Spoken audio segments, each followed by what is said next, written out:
So hello everyone and good morning सभी को। उम्मीद करता हूँ मेरी वॉइस प्रॉपर आ रही है, सभी तक एक बार कंफर्म करेंगे।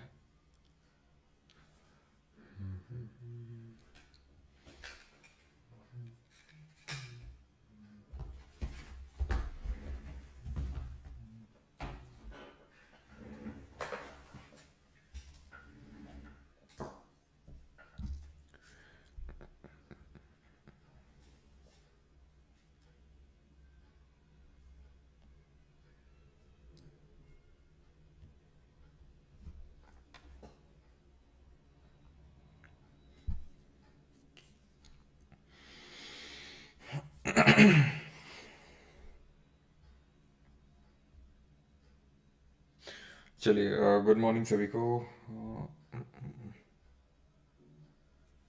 राधे राधे। रोबोटिक वॉइस आ रही है क्या? Okay okay.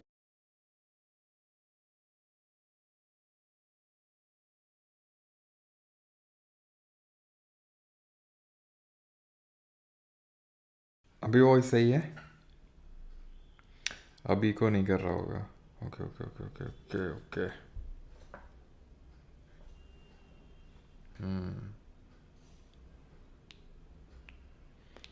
अभी कंफर्म करना।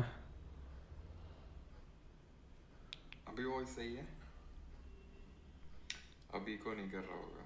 Okay okay okay okay okay okay.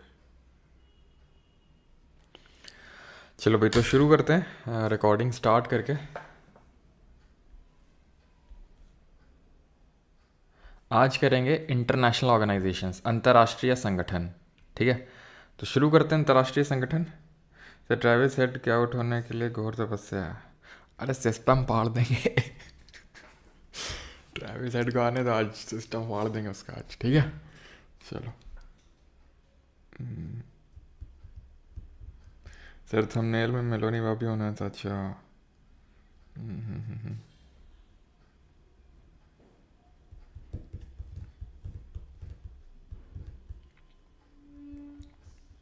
चलो, तो शुरू करते हैं इंटरनेशनल ऑर्गेनाइजेशंस। किया जाए फिर। तो हुआ क्या, एक दिन जो है दुनिया में विश्व युद्ध हो गया। कौन सा? पहला वाला। ठीक है, तो एक दिन दुनिया में विश्व युद्ध हो गया। 1914 की बात है ये। वहीं बगल में बैठे थे, लड़ गए आपस में कुछ देश। समझाने की कोशिश करी लेकिन माने ही नहीं। हमने कहा लड़ो फिर। 4 साल तक लड़ते रहे, 1918 तक। हमने कहा बस हो गया, अब आ जाओ जरा वर्साइलेस में। तो वर्साइलेस में सबको बुलाए। ठीक है, और वर्साइलेस में बुला के इनसे जो है एक ट्रीटी काइंड ऑफ साइन करवाई और एक लीग बनाई, लीग ऑफ नेशंस। हमने कहा अब मत लड़ना, ठीक? तो बोले ठीक। लेकिन कहाँ सुधरने वाले थे ये? फिर लड़ गए। फिर लड़ गए। ये आपको पता है वर्ल्ड वॉर 2 हो गया कब? 1939 से 45। हमने कहा अभी भी नहीं मान रहे हो, फिर आ जाओ तुम लोग। फिर इनको बुलाए। कहाँ पे इस बार बुलाए? इस बार इनको सैन फ्रांसिस्को में बुलाए। ठीक है, इस बार इनको सैन फ्रांसिस्को में बुलाए। हमने कहा इस बार जो है कायदे से शांति का परिचय दो और एक चार्टर साइन कर लो सारे देशों का। उसको बोला गया यूएन चार्टर। ठीक है, पास किया गया इसको 1945 में। मतलब सैन फ्रांसिस्को में तो 50 कंट्रीज़ आई थी। ठीक है, 50 कंट्रीज़ आई थी, पोलैंड नहीं आया था। लेकिन 51 कंट्रीज़ ने इसको बाद में रेटिफाई किया। अक्टूबर 1945 में ये काइंड ऑफ एक तरह से लागू होता है, अक्टूबर 1945 को। ठीक है, तो 50 मेंबर आते हैं सैन फ्रांसिस्को में, बट साइन एक तरह से मतलब पोलैंड नहीं आ पाता है किसी कारणवश, तो 51 हो जाता है। ठीक, क्लियर है बात इतनी कि पहला विश्व युद्ध हुआ, लीग ऑफ नेशंस बनवाई, नहीं माने। Treaty of वर्साइलेस। वर्साइलेस कहाँ पड़ती है? ये फ्रांस में जगह पड़ती है। ठीक है, फिर लड़ो बैठे। अक्टूबर 1939 से 45 को आपको पता है ना, अलाइड पावर और एक्सिस पावर। फिर इनको बुला के अभी ये साइन करवा रहे हैं। अब देखते हैं कब तक मानते हैं। नहीं मानेंगे तो फिर कोई और ट्रीटी साइन करवानी पड़ेगी, है ना। चलो भाई, आगे बढ़ते हैं। तो यूनाइटेड नेशन की अगर बात करें, इसका हेडक्वार्टर कहाँ पे? तो इसका हेडक्वार्टर न्यूयॉर्क में है, मैनहट्टन में।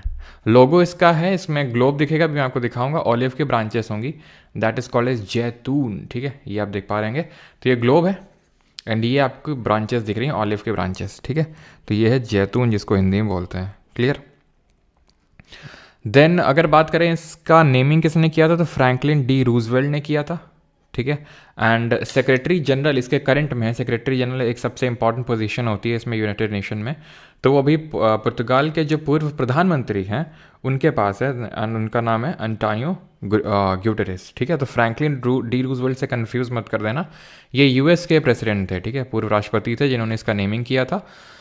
एंड ये सेक्रेटरी जनरल हैं जो अंटोनियो गुटेरेस, ये पोर्चुगल के, जहाँ से आपके क्रिस्टियानो कौन क्या वो लड़का बोल रहा था कल, रेनाल्डो क्या बोल रहा था, रेनाल्डो, मेसी को तो मौसी बोल रहा था, रेनाल्डो क्या बोल रहा था, रिनाल्डो ना, तो जहाँ से रिनाल्डो है वहीं से, ठीक है।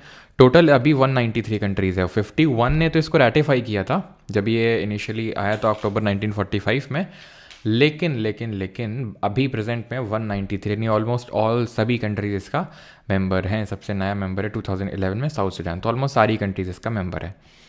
देन अगर बात करेंगे तो यूनाइटेड नेशन के 6 इंपॉर्टेंट कंपोनेंट्स हैं, वो आपकी स्क्रीन पर लिखे हुए हैं। United nation general assembly, United nation security council, United nation economic and social council, United trusteeship council, United secretariat यानी यूएन सेक्रेटेरिएट, और international court of justice.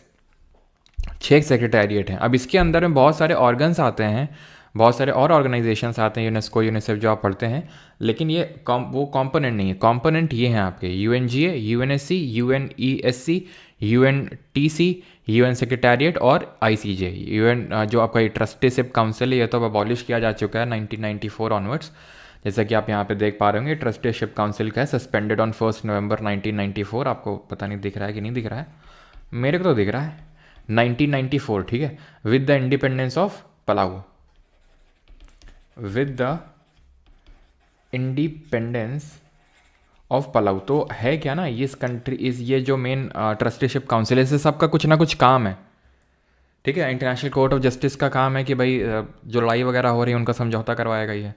General assembly important appointment वगैरह करेगा, ठीक है। सबका मतलब अलग अलग काम है। तो इसी तरह से ट्रस्टीशिप काउंसिल का ये काम था, it use to look after the countries जो कि इम्पीरियलिज्म फेस कर रही हैं, यानी कि किसी ना किसी के गुलाम है, जैसे हम गुलाम थे, ठीक है, किसके, तो नाइजर से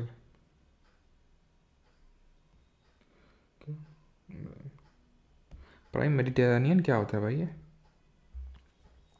चलो। तो कहाँ पे थे, तो ट्रस्टीशिप काउंसिल का काम यही था कि जो देश गुलाम हैं उनको देखना। तो अब क्योंकि कोई देश गुलाम है नहीं, पालाऊ वॉज द लास्ट वन 1 नवंबर 1994 में, तो अब इसको अबॉलिश किया जा चुका है, ठीक है।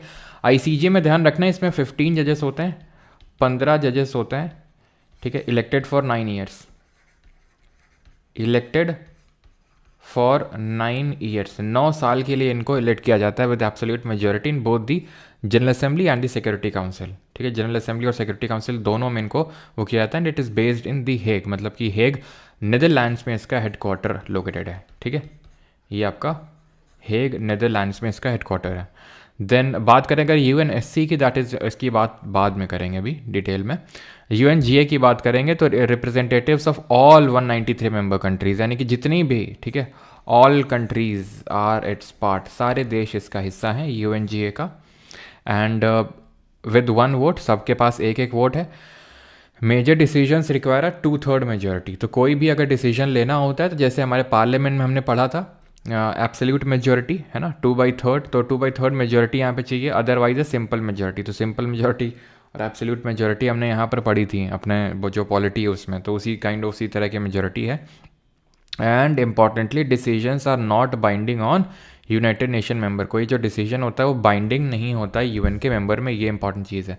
अब अगर आप इसी को थोड़ा सा जूम करो, आई थिंक अब यूट्यूब पे जूम का फीचर भी है, तो उसका लाभ उठाएं और थोड़ा सा जूम करके देखें तो यहाँ पर आपको दिखेगा प्रोग्राम एंड फंड, एक मच्छर काट रहा है नीचे, ठीक है, लगता है यही तीसरा विशुद्ध करवाएगा अब। प्रोग्राम्स एंड फंड्स, ठीक है, तो प्रोग्राम्स एंड फंड्स इसमें कौन कौन से आते हैं, तो आप ये देख सकते हैं इतने सारे आते हैं, ठीक है, जिसमें कि आपका यूनाइटेड नेशन ये जो conference on trade and development है, यूएनईपी है, यूएनडीपी है, यूनिसेफ है, यूएनएचसीआर है, यूएनएफपी है, वर्ल्ड फूड प्रोग्राम है जिसको अभी 2020 में वो भी मिला था, नोबेल पीस प्राइज़ मिला था।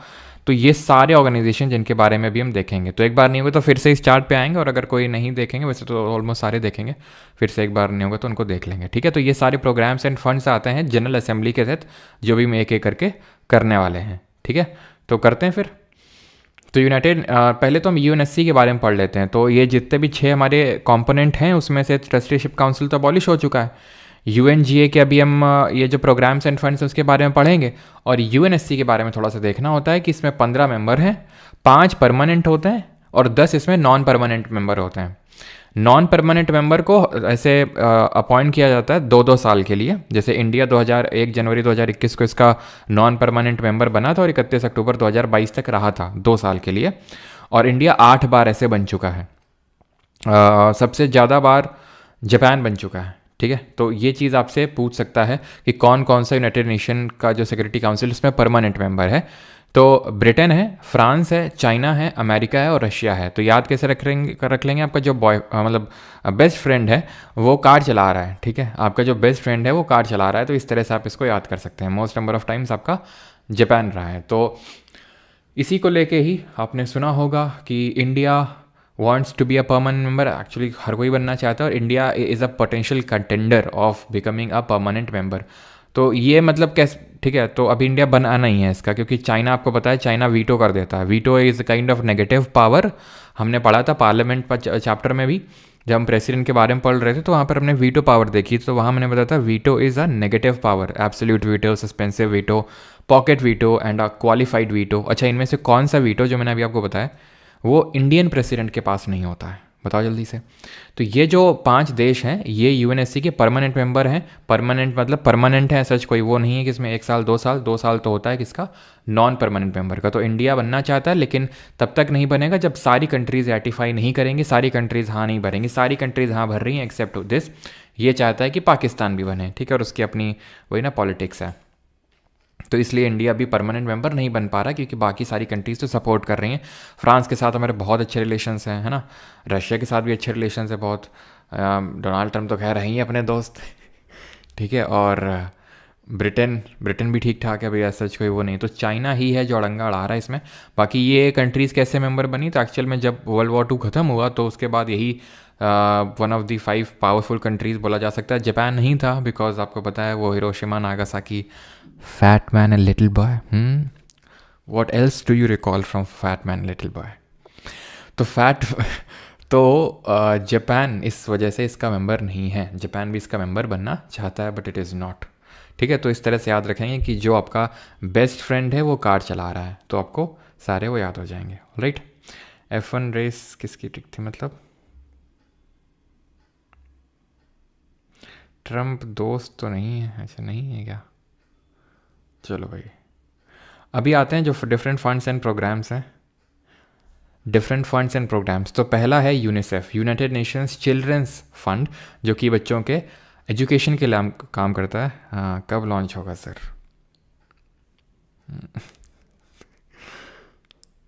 सर इतनी हाइप बना रहे हैं, उसी लेवल का हो फैटमैन। हाँ भाई, जितनी हाइप बना रहे हैं उसी लेवल का ही होगा, उससे ज़्यादा ही होगा, उससे कम नहीं होगा, उससे ज़्यादा ही होगा। चलो भाई, तो यूनिसेफ, तो यूनिसेफ आपको पता है, ठीक है, यूनाइटेड नेशन इसको वैसे भी बोल सकते हैं children emergency fund, United Nations international children emergency fund. ठीक है, तो ये चीज़ है आपका, जो कि इसका हेडक्वार्टर है न्यूयॉर्क में, और इस्टेब्लिश हुआ था ये 1946 में, 1946 में। ठीक है, और ठीक, और कुछ तो नहीं है इसमें। और कुछ पूछेगा और कुछ नहीं पूछेगा, तो बस इतना ही ध्यान रखना है। ऑलराइट, आगे बढ़ते हैं, और अगला है हमारा UNEP, United Nation environment programme. तो अब ऐसी बात है, एनवायरनमेंट को लेके एक्टिविटीज़ करता है। It was founded by UNGA, United nation general assembly ने इसको स्टॉकहोम कॉन्फ्रेंस के थ्रू बनाया था 1972 में, 1972 में बना था।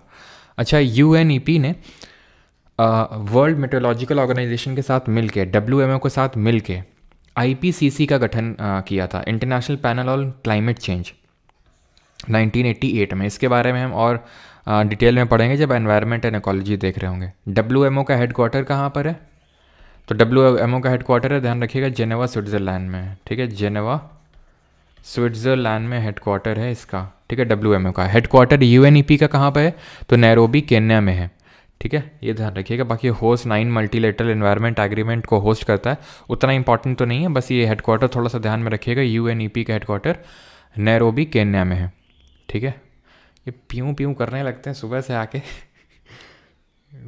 ठीक है, तो फंडेड बाई UNGA 1972 में ये फाउंड हुआ था। हेड क्वार्टर नैरोबी केन्या में है, और इसने दैट इज़ UNEP ने WMO के साथ मिलकर IPCC का गठन किया था 1988 में, और WMO का हेड क्वार्टर है जेनेवा स्विट्ज़रलैंड में। अभी आते हैं convention on biological diversity, CBD। No no no no no, ये हो गया साइट्स हो गया, ये जितने भी कन्वेंशन है ये एनवायरनमेंट में पढ़ेंगे, क्योंकि पिछली बार तो एनवायरनमेंट अलग से करवाया नहीं था, तो यहीं पे करवा दिया था। इस बार जो है अलग से करने वाले हैं, इनको यहाँ पर नहीं करेंगे, बिकॉज ये डिटेल हम लोग देखने वाले, मिनेमाटा कन्वेंशन, बाज़ल, वियना, स्टॉकहोम, ये सब देखेंगे एनवायरनमेंट में। ठीक है, एनवायरनमेंट से रिलेटेड है ये सब। अभी आते हैं इंटरनेशनल सिविल एविएशन ऑर्गेनाइजेशन पे। इसका हेडक्वार्टर कहाँ पर है? खालिस्तान में है। शिकागो कन्वेंशन के थ्रू बना था। International fund for agriculture development जो है, इसका हेडक्वार्टर ध्यान रखना है रोम इटली में है। ये international fund for agriculture development 1977 में बना था। ये आपका सिविल एविएशन ऑर्गेनाइजेशन है, आपका कनाडा में। ऐसे याद कर लो कि जो खालिस्तान है अपना, वहाँ पर लोग बहुत ही मतलब फ़्लाइट्स, क्योंकि बहुत आपको पता है ना माइग्रेंट्स जाते हैं वहाँ पे, इंडिया से, बाकी कंट्री से भी जाते हैं, तो कनाडा का सिविल एविएशन अच्छा होना चाहिए, है ना। तो इस वजह से सिविल एविएशन का हेडक्वार्टर कनाडा में। और फंड फॉर एग्रीकल्चर डेवलपमेंट वो कहाँ है? रोम इटली में। तो जो हमारी मेलोनी जी हैं वो एग्रीकल्चर के, तो ऐसे कुछ मेलोनी जी से रिलेट कर लो, या फिर ऐसे रिलेट कर सकते हो कि जो हमारे टीचर नहीं थे अंग्रेजी माध्यम स्कूल में, अगर आप पढ़े होंगे तो ज़रूर टीचर बोलते होंगे आपके कि don't roam here and there, है ना। ये सब कुछ फेमस लाइंस होती हैं, हर स्कूल में चिपकाई जाती हैं। Don't roam here and there, do not make it a fish market, और क्या, और कुछ ऐसे कुछ चिपकी हुई लाइंस होती हैं। तो उनमें से एक ये भी लाइंस थी। तो रोम हेयर एंड देयर, तो आदमी एग्रीकल्चर के लिए इधर उधर घूमता है। ठीक है, ऐसे करके आप इसको याद कर सकते हैं। ILO की बात करेंगे, इंटरनेशनल लेबर ऑर्गेनाइजेशन। इसको ट्रीटी ऑफ वर्साइलेस, ये वही ट्रीटी है अगर आपको याद है जिससे लीग ऑफ नेशंस बना था after the first world war. तो ये 1920 में बना। इसका भी हेडक्वार्टर जेनेवा स्विट्जरलैंड में है, जहाँ पर आपका WMO का भी देखा था। अभी आते हैं international monetary fund and world bank. इनके बारे में मैंने आपको इकोनॉमिक्स के लेक्चर में बताया था कि इनको हम ट्विन ऑर्गेनाइजेशंस बोलते हैं।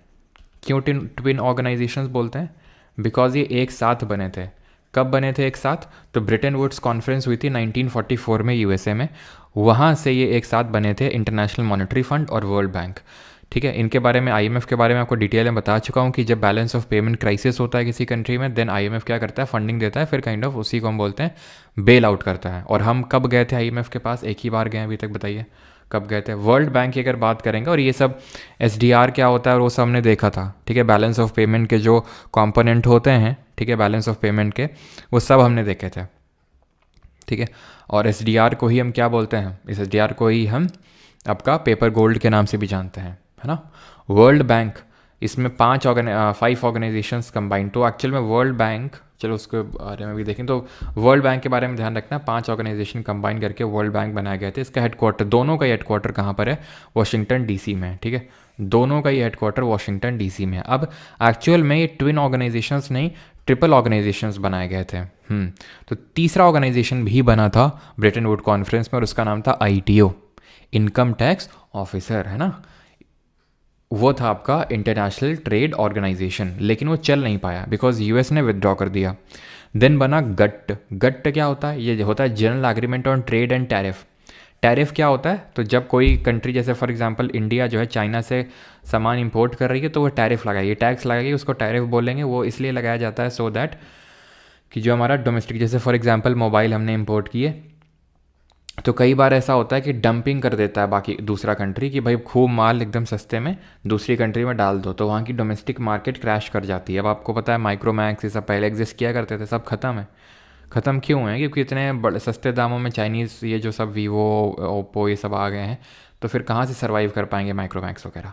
ठीक है, तो कई बार ये इंटेंशनली भी किया जाता है कि डंप कर दो पूरा, सो दैट वहाँ की डोमेस्टिक मार्केट ख़त्म हो जाएगा एंड देन हम रूल करेंगे। तो कई बार जो गवर्नमेंट है वो क्या करती है, कई बार गवर्नमेंट करती है कि वो एंटी डंपिंग ड्यूटी या फिर टैरिफ लगा देती है, तो काइंड ऑफ वही है टैरिफ। ठीक है, तो general agreement on trade and tariff बनाया गया ऑर्गेनाइजेशन। इसमें 23 मेंबर कंट्रीज़ थी इनिशियली, लेकिन ये भी फेल हो गया। ठीक, उतना चल नहीं पाया। 1948 में बना। देन उसके बाद 1995 में वर्ल्ड ट्रेड ऑर्गेनाइजेशन बनता है, ट्रेड वगैरह को मैनेज करने के लिए, ट्रेड में एक कंसेंसस बनाने के लिए। और इसको मराकेश एग्रीमेंट, जो मराकेश कहाँ पर है? मोरक्को में है। तो मराकेश एग्रीमेंट 1994 के थ्रू इसको जो है फॉर्म किया गया था। इसके डायरेक्टर जनरल कौन है? Ngozi Okonjo Iweala. ठीक है, नगोजी ओकोंजो इएवाला, ये नाइजीरिया से हैं और पहली विमेन डायरेक्टर जनरल बनी है WTO की। ठीक है, IMO को देखते हैं, इंटरनेशनल मैरीटाइम ऑर्गेनाइजेशन, तो इसका हेडक्वार्टर लंदन UK में है। इंटरनेशनल टेलीकम्युनिकेशन, ये जेनेवा स्विट्ज़रलैंड में ही है। यूनेस्को की बात करेंगे तो ये 1945 में बना था। और यूनेस्को का हेडक्वार्टर कहाँ पर है, तो यूनेस्को का जो हेडक्वार्टर है वो पेरिस फ्रांस में। यूनिसेफ का कहाँ पर था, यूनिसेफ का था आपका यूनिसेफ का था न्यूयॉर्क में, जहाँ पर आपका यूनाइटेड नेशन का था। और यूनेस्को का फुल फॉर्म क्या होता है, तो इसका तो यूनाइटेड नेशन ही होगा। ई से एजुकेशनल, एस से है आपका साइंटिफिक गलत लिख दी ना, नहीं सही तो है, scientific and cultural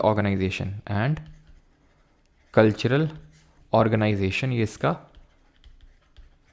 full form है। 1945 में बना था, हेडक्वार्टर इसका पेरिस फ्रांस में, मुख्यालय।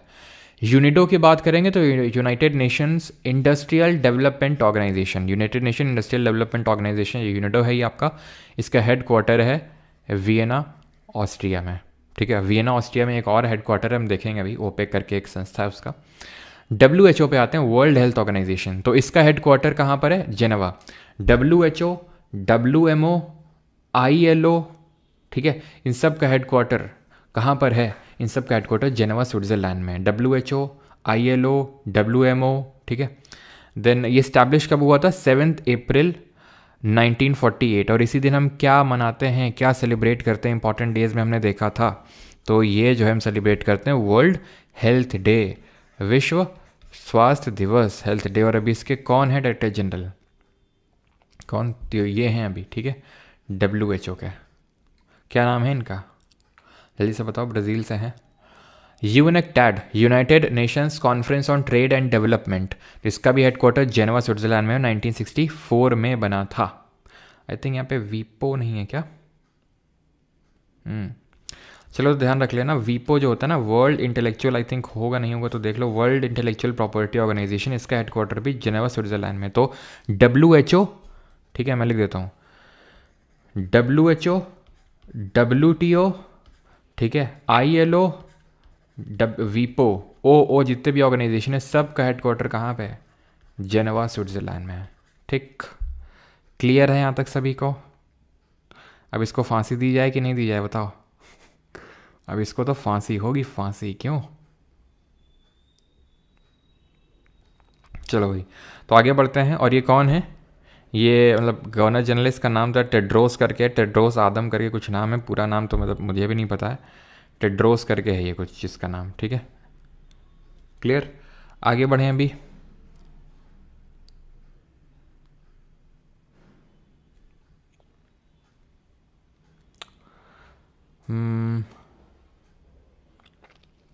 सो why 97 videos are hidden, because ये बैच की क्लासेस हैं, है ना, इसलिए। UNODC, United Nation office on drugs and crimes, तो ये इस्टेब्लिश हुआ था 97 में। इसका हेडक्वार्टर भी वियना ऑस्ट्रिया में है। यूनाइटेड, ऐसे याद कर सकते हैं कि हाँ, कुछ आप रिलेशन मार सकते हैं यहाँ पे, जैसे कि यूनिडो डेवलपमेंट ऑर्गेनाइजेशन, इसका भी है वियना में। एक हम देखेंगे ओपेक पेट्रोलियम वाला, वो भी वियना ऑस्ट्रिया में है। और जो ड्रग्स वाला है, तो ड्रग्स डेवलपमेंट एंड पेट्रोल, ठीक है, ऐसे करके कोई याद कर लो, drugs development and petrol, Vienna, ठीक है। UNHCR, इसको पता है, दो बार इसको जो है नोबेल प्राइज़ मिल चुका है, नोबेल पीस प्राइज़, 2 बार नोबेल पीस प्राइज़ मिल चुका है UNHCR को। पहली बार मिला था 1954 में, 1954 में, और दोबारा मिला था 1981 में। ऐसे ही ध्यान रखना। ILO, इंटरनेशनल लेबर ऑर्गेनाइजेशन को भी 1969 में मिल चुका है। और वर्ल्ड फूड प्रोग्राम को मैंने आपको बताया था, ये तो अभी रिसेंट में 2020 में मिला था। UNHCR, इसका हेडक्वार्टर भी जेनेवा स्विट्ज़रलैंड में है, जहाँ पर आपका WHO, WTO, ILO और वीपो का है। United nation economic and social commission for Asia and the Pacific, headquarter Thailand में है। क्लियर है। देन अब ऐसे याद कर लो कि एशिया के लोग और पैसिफिक के लोग, ठीक है, सबको थाईलैंड जाना है। इंटरनेशनल, और क्यों जाना है आपको पता है, international atomic energy agency, again Vienna. अब पेट्रोल वाला हमने देखा था, ड्रग्स डेवलपमेंट पेट्रोल, तो पेट्रोल होगा तो petrol is a form of energy, ठीक है, petrol is a form of energy. तो एनर्जी वाला भी कहाँ पर है, वियना, ऑस्ट्रेलिया नहीं होगा भैया, ये ऑस्ट्रिया होगा, ठीक है, ऑस्ट्रिया। स्टैब्लिशमेंट उतना ज़्यादा इंपॉर्टेंट नहीं है, एक्सेप्ट जो हमने शुरू में देखे थे, सबके एस्टैब्लिशमेंट उतने ज़रूरी भी नहीं है, लेकिन हाँ जो हेडक्वार्टर है वो ज़रूरी है, ठीक है। तो हेडक्वार्टर्स तो आपको पता होना चाहिए। वीपो ये हमने देख लिया था। तो ये सब यूएन के हमने देखे जो फंड्स एंड प्रोग्राम चल रहे थे। अब आते हैं जो इम्पोर्टेंट हमारे रीजनल ऑर्गेनाइजेशन है, जैसे कि G7, G20, सार्क, बीम्स्टेक, ठीक है, FATF, नेटो, ये सब के बारे में देखेंगे। ब्रिक्स हो गया, शंघाई कोऑपरेशन ऑर्गेनाइजेशन हो गया, ये सब। तो सार्क पे आते हैं सबसे पहले। तो सार्क की अगर बात करेंगे तो ये कंट्रीज़ हैं साउथ एशिया, पहले तो फुल फॉर्म पता होना चाहिए, south Asian association for regional cooperation full form होता है। ढाका बांग्लादेश में उसका इस्टेब्लिशमेंट हुआ था, लेकिन इसका जो हेडक्वार्टर है वो काठमांडू नेपाल में है। क्लियर है। टोटल मेंबर कंट्रीज 8 हैं, 9 ऑब्जर्वर हैं, 9 observer country, permanent kind of member नहीं है, 8 परमानेंट मेंबर हैं इसके। कौन कौन से हैं 8 परमानेंट मेंबर? तो इंडिया है, इंडिया के आसपास कौन कौन से देश पड़ते हैं? तो बांग्लादेश इंडिया में ही था पहले, पाकिस्तान भी इंडिया में ही था पहले, है ना, अफगानिस्तान, भूटान, नेपाल, मालदीव, श्रीलंका। अच्छा, कन्फ्यूजन कहाँ पे होता है कि वो मालदीव की जगह म्यांमार दे देता है, तो म्यांमार नहीं है, ठीक है। Myanmar is not a member, China is not a member, ये चीज़ें ध्यान रखनी है। म्यांमार, चाइना सब मेंबर नहीं है। तो इंडिया और उसके आसपास जितने भी देश हैं, ठीक है, तो ऐसे मतलब थोड़ा सा याद कर सकते हो कि इंडिया यहाँ पे सबसे पावरफुल काइंड ऑफ देश हमें नज़र आ रहा है, और है भी, ठीक है। सब में अगर हम देखें, कंपेयर करें, तो India is the most powerful country among them. तो चाइना अगर होता तो we won't be the most powerful one, है ना। तो सार्क कंट्रीज़ ध्यान रखना है कि कहाँ इस्टेब्लिश हुआ था, हेडक्वार्टर कहाँ पे है, कब, 1985 में, 1985 में, ठीक है। और 1985 में बस ऐसे रैंडम याद आया तो बस बता रहा हूँ मैं आपको। जो हमारा इंडियन मेट्रोलॉजिकल डिपार्टमेंट है वो भी इस्टेब्लिश हुआ था। बाकी तो ये हम कल फैक्ट्स देखेंगे, जो हमारे नेशनल ऑर्गेनाइजेशंस हैं, राष्ट्रीय संगठन, वो कल देखेंगे। तो 8 परमानेंट कंट्रीज़ हैं, मेंबर्स हैं, और 9 ऑब्जर्वर कंट्रीज़ हैं जिनको ऑब्जर्वर स्टेटस मिल रखा है। याद कैसे रखना है सार्क कंट्रीज़ को? अगर आपको याद नहीं, सॉरी एक सेकेंड, ये सार्क नहीं है भैया, सार्क की तो हमने देख ली। अब आते हैं आसियान कंट्रीज़ पे, ठीक है। आसियान कंट्रीज़ की अगर बात करेंगे तो इसका हेडक्वार्टर जकार्ता इंडोनेशिया में, तो ये याद करेंगे, association for south east Asian Nations. तो जब हमने ज्योग्राफी की आखिरी क्लास देखी थी, वर्ल्ड ज्योग्राफी, तो कुछ आपको याद आ रहा है? लाओस, हाँ, थाईलैंड, कंबोडिया, वियतनाम, ठीक है, ये सब यहाँ पर कंट्रीज़ लोकेटेड थे। वियतनाम, लाओस, थाईलैंड, कंबोडिया और आपकी फिलीपींस, ये सारी जितनी भी कंट्रीज़ हैं हमारी south Indonesia, south east Asians Nations थे। तो इनकी जो मेंबर कंट्रीज़ हैं वो ये लिखी हुई हैं, जिसको आप ऐसे याद कर सकते हैं, ठीक है। MBBS जो कर रहे हैं लड़के, वो आजकल टीवी में IPL देख रहे हैं, ऐसे करके आप इसको याद कर सकते हो। तो मलेशिया, ब्रूने, बर्मा, अगर आप याद कर पा रहे हो तो यहाँ पे चलो मैं ड्रॉ करता हूँ। बर्मा कोई और नहीं, म्यांमार ही है, आपको पता है म्यांमार का पूरा नाम बर्मा है। तो म्यांमार जो है वो पार्ट सार्क का नहीं है, साउथ ईस्ट एशियन नेशन का पार्ट है। तो आपको पता है यहाँ पर तो आपका म्यांमार है, देन आ जाता है आपका थाईलैंड, देन यहाँ पर आ जाता है आपका वियतनाम ऐसे लंबा सा, देन लाओस आ जाता है, देन कंबोडिया आ जाता है यहाँ पे, देन नीचे आपका लगा हुआ है किससे, यहाँ पे लगा हुआ है आपका क्या बोलते हैं, मलेशिया। मलेशिया आपका फैला हुआ है डिफरेंट पार्ट में, यहाँ पर भी है, यहाँ पर भी है, इस तरह से। तो एक बार वर्ल्ड मैप को देखिएगा, ठीक है, जिसमें हमने देखा था। तो MBBS वाले लड़के टीवी पे IPL देख रहे हैं। M से मलेशिया, B से ब्रूने, B से बर्मा, S से मतलब वही म्यांमार, S से Singapore, Thailand, Vietnam, Indonesia, Philippines, Laos. तो ये कंट्रीज़ हैं आसियान की, जकार्ता इंडोनेशिया में इसका हेडक्वार्टर है। अभी आते हैं बीम्स्टेक पे। तो BIMSTEC, which stands for Bay of Bengal Initiative for Multi-Sectoral Technical and Economic Cooperation, इसका हेडक्वार्टर कहाँ पर है? इसका हेडक्वार्टर है आपका ढाका बांग्लादेश में, ठीक है। हेडक्वार्टर कहाँ पर है? ढाका बांग्लादेश में इसका हेडक्वार्टर है, और इस्टेब्लिश हुआ था 1997 में, 1997 में इसकी इस्टेब्लिशमेंट हुई थी।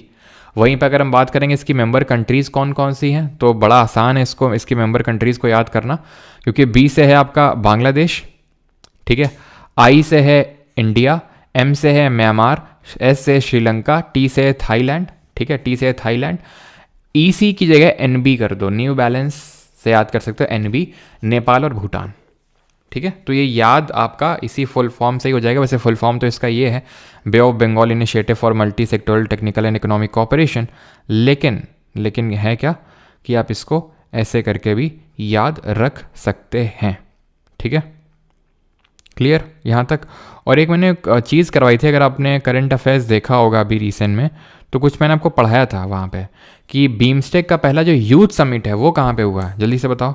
बीमस्टेक का पहला जो यूथ समिट है, यूथ समिट का मतलब क्या बोल सकते हो आप, मतलब वो पहला ही यूथ समिट हुआ है, आप ऐसे समझ लो। बीमस्टेक का पहला यूथ समिट है ये हुआ है गुजरात में, ठीक है। फर्स्ट बीमस्टेक यूथ समिट, ठीक। ये कहाँ पर हुआ है, ये हुआ है अभी आपका फेब में ही हुआ है, 7 से 11 फेब के बीच में। ये आपका क्या बोलते हैं गुजरात के गांधीनगर में हुआ है, जिसको मिनिस्ट्री ऑफ यूथ अफेयर्स और मिनिस्ट्री ऑफ एक्सटर्नल अफेयर्स दोनों ने होस्ट किया है इसको, गांधीनगर गुजरात। अगला है and that is SCO, that is Shanghai cooperation organisation. तो इसकी अगर बात करेंगे तो चाइना और रशिया ने इसको एस्टैब्लिश किया था मिलकर 2001 में। हेड क्वार्टर इसका शंघाई में नहीं है तो इंडियन मतलब चाइनीज सिटी में ही, लेकिन ये आपका शंघाई नहीं है, इट इज़ बीजिंग चाइना में इसका क्या है हेड क्वार्टर लोकेटेड है। रैट्स एक इसी की संस्था है, रिक्वायर्ड नहीं है भैया, रीजनल एंटी टेररिस्ट स्ट्रक्चर, इसका फुल फॉर्म होता है रैट्स का, ठीक है, जो एंटी टेररिस्ट एक्टिविटीज़ में काम करता है। हेडक्वार्टर इसका है ताशकंद उज़्बेकिस्तान में लोकेटेड, किसका, रैट्स का। ध्यान रखिएगा SCO जो है आपकी संस्था, ये चाइना और रशिया ने मिलकर बनाई थी, ठीक है, चाइना और रशिया ने दोनों ने मिलकर 2001 में।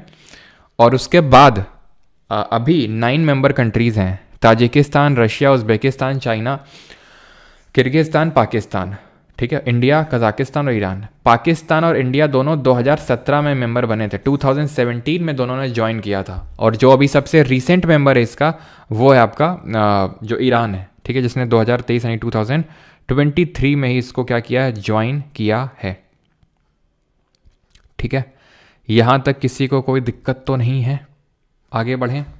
अब आ जाते हैं ADB पे, that is Asian development bank. तो जैसे वर्ल्ड बैंक होती है पूरे वर्ल्ड के लिए, वैसे एशिया के लिए Asian development bank. Total 68 member countries हैं और इसका हेडक्वार्टर फिलीपींस में, आसियान से कन्फ्यूज़ नहीं करना है। आसियान का हेडक्वार्टर जकार्ता इंडोनेशिया में और इसका हेडक्वार्टर फिलीपींस में, जो कि फिलीपींस में कहा है मंडलयोंग में, ठीक है, मंडलयोंग में। स्टैब्लिश 1966 में हुआ था। अभी आते हैं यूरोपियन यूनियन पे।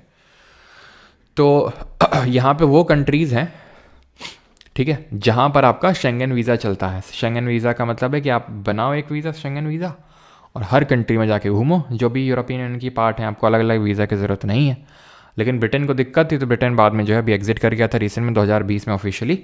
तो पहले हम देख लेते हैं कि 1993 में बना था ये through the treaty of Maastricht की ट्रीटी के थ्रू बना था। मेंबर कंट्रीज 27 है और ब्रिटेन इससे एग्जिट कर चुका है, जिसको कि ब्रेक्जिट का नाम दिया गया है। ये न्यूज़ 2016 से स्टार्ट हो गई थी कि ब्रिटेन वुड एग्जिट, और फॉर्मली जो है 2020 में जाकर एग्जिट कर गया था ब्रिटेन, ठीक है। तो ब्रिटेन के एग्जिट को ब्रेक्जिट बोलते हैं। पहले ब्रिटेन भी आपका पार्ट था, लेकिन ये माइग्रेशन इश्यूज़ और सॉवरेनिटी के चलते उसने इससे एग्जिट ले लिया। हेडक्वार्टर इसका यूरोपियन यूनियन का ब्रुसेल्स बेल्जियम में ही है और इसको 2012 में नोबेल प्राइज़ भी दिया गया था, ठीक है। यहाँ पर जो भी कंट्रीज़ यूरो को करेंसी अडॉप्ट करती हैं, नहीं जो भी यूरोपियन यूनियन की कंट्रीज़ यूरो को एज ए कंट्री मानती हैं, वो यूरो जोन की कंट्रीज़ कहलाती हैं। टोटल इसमें 20 देश हैं। लेटेस्ट जो अभी इसमें इंक्लूड हुआ दैट वाज क्रोएशिया, ठीक है। तो यूरोपियन यूनियन की कंट्रीज़ तो 27 है, लेकिन यूरो जोन की 20 है, यानी कि कुछ कंट्रीज़ यूरो जोन का पार्ट नहीं है, ठीक है। यूरोपियन यूनियन का तो है लेकिन उसका नहीं है।